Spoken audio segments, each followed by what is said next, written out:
Je crois avoir enfin compris pourquoi on dit christianisme. Eh bien, tout simplement parce que le mot optimisme était déjà pris. C'est bête, hein, et pourtant j'en suis très convaincu. Au fond, notre discipline spirituelle, notre vie, n'est-ce pas juste la foi en l'évangile, en la beauté de l'existence, de tout ce qui, dans notre présent, lui donne déjà un parfum de transcendance? Je crois que c'est éminemment ce qui nous a été redit à travers les textes d'aujourd'hui, que ce soit Jésus qui nous rappelle que personne n'est prophète en son pays, ou alors Saint Paul qui nous dit mettre sa fierté dans ses fragilités, qu'il loue lorsqu'il est faible, parce qu'en fait, c'est là qu'il se sent fort. Que ce soit notre Jésus ou notre Saint Paul, ne font-ils pas au fond l'éloge que derrière nos plus grandes faiblesses se cachent peut-être les plus belles de toutes les promesses?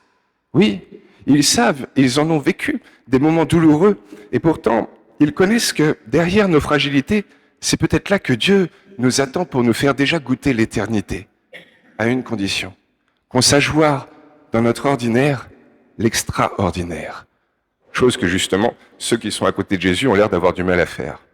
Et pour le coup, cette question du fait que derrière nos faiblesses se cachent peut-être les plus belles des promesses qui nous sont offertes, ça me faisait penser à une histoire que sûrement les plus anciens d'entre nous devaient connaître. C'était en 86, il y a bientôt 40 ans, on avait deux Américains qui étaient partis en vacances au Liban, et au milieu de leur petit stage de tourisme, ils se sont fait kidnapper par le Hezbollah.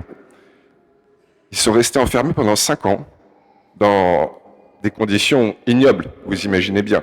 Ils étaient attachés au radiateur au quotidien, ils avaient le droit de sortir 2 fois juste pour aller au WC, et pendant ces 5 années, il semblerait qu'ils n'aient pas vu une seule fois la lumière extérieure. L'un des deux est sorti avec un trauma psychologique, psychiatrique même, indéniable. Il était effondré, il a eu beau recevoir des millions d'euros de dédommagement de l'État, quelques mois après, faillite personnelle, et il a fini dans d'horribles conditions.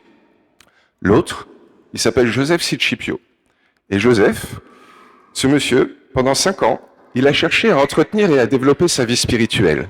Malgré le fatalisme dans lequel il était, il avait foi en un optimisme déroutant. Chaque jour, il s'imaginait avec ceux qu'il aimait, sa femme, ses enfants, à traire ses vaches au Nevada, sous cette belle lumière qu'il y a seulement là-bas. Et pendant 5 ans, il faisait ça dans chacune de ses journées. Et il est ressorti sans haine aucune, sans trauma, rien. Il n'avait même pas de désir de vengeance à l'égard de ses kidnappeurs. Vraiment, un phénomène bluffant pour la médecine d'aujourd'hui, parce qu'on aurait cru qu'il ne lui était rien arrivé. Et ce monsieur, qu'est-ce qu'il a fait? Il a juste cherché à renouveler chaque fois sa foi en un optimisme déconcertant face aux événements qu'il avait à endurer.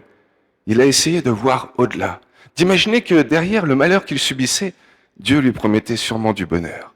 Et je crois que oui, c'est ça, la force de notre foi, réussir à nous faire voir au-delà. Parce que le cadeau le plus précieux que Dieu nous ait offert, n'est-ce pas notre liberté? C'est ça qui nous permet de nous exalter, nous épanouir, mais trop souvent aussi, consciemment ou non, c'est ce qui nous enferme, nous-mêmes, dans l'image qu'on a de ce qu'on est, mais les autres aussi.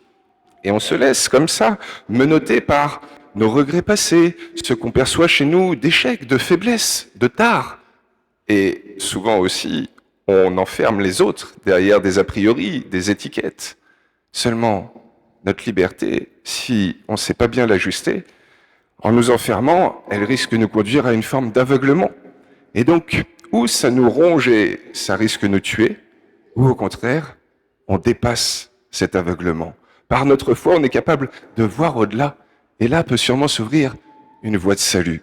J'en suis convaincu. Je crois que c'est ça, le combat spirituel, ce vers quoi Dieu nous invite en grande légitimité. Et j'en veux même pour preuve qu'en fait, c'est pas juste une question de notre vie de foi chrétienne, c'est même tout le mode de fonctionnement du vivant. Depuis à peu près 2 décennies maintenant, est venu chez les biologistes et les philosophes un genre de théorème assez surprenant qu'ils ont appelé l'antifragilité. Ça nous montre qu'en fait, les espèces évoluent non pas grâce à leurs capacités les meilleures, mais grâce à leurs faiblesses, leur fragilité. C'est fou, ça paraîtrait presque illogique, et pourtant, c'est exactement ça. Qu'est-ce qui fait évoluer une espèce au fur et à mesure des milliers d'années? Les pressions extérieures, les contraintes de l'environnement. Seulement, si en elle tout va bien, qu'elle a de quoi s'adapter, qu'elle a donc des qualités, elle n'évolue pas. Alors qu'au contraire, si sa vue, si sa régulation thermique, si son langage ne lui permet pas de s'adapter aux contraintes extérieures, si c'est pour elle une fragilité, elle va devoir évoluer. Nos faiblesses, c'est par là qu'on progresse. C'est par nos fragilités que la vie ne cesse d'évoluer. Pour tous les vivants, les végétaux, les animaux et même nous les humains. Et toute l'histoire sainte est l'exemple même de tout ça. Revoyons ces prophètes de l'Ancien Testament, ceux qui se voyaient comme les petits, les marginaux, et qui pourtant ont conduit Israël vers la voie du salut. Moïse, sûrement l'homme politique le plus important de toute la Bible, celui qui a fait de la diplomatie avec Pharaon, celui qui a conduit des centaines de milliers d'hommes à travers des périples sur des décennies et des décennies, cet homme qui savait parler comme personne, qui a harangué des foules entières, il était bègue, il bégayait. Et c'est par sa fragilité qu'il a réussi à faire ce qu'il a fait. Et tout l'évangile même, toute l'histoire de Jésus, n'est-ce pas l'éloge de la faiblesse? Il n'a jamais cherché à conquérir, à avoir quelque richesse que ce soit. Au contraire, il allait voir les fragiles, les petits, les malades, les marginaux, les pécheurs. Chaque jour, à ses côtés, était incertain. On ne savait pas s'il y aurait assez de pain pour demain. On ne savait pas si on allait se faire embêter par les pharisiens. Et la fin du bouquin, c'est la croix. L'échec le plus cuisant qui soit. Et pourtant, derrière ces fragilités, ces problèmes apparents, on a eu le droit à la plus belle des réussites sociales en 2000 ans, et même peut-être de toute l'histoire de l'humanité qu'on connaît. Comment? Parce qu'on a su voir, parce que Jésus, Saint Paul, tous ces prophètes et tous les autres ont su nous montrer que derrière nos faiblesses se cachent des promesses, que c'est peut-être même par nos fragilités, par elles, qu'on va pouvoir dès aujourd'hui goûter au ciel. Oui, je crois que c'est notre force à nous les chrétiens.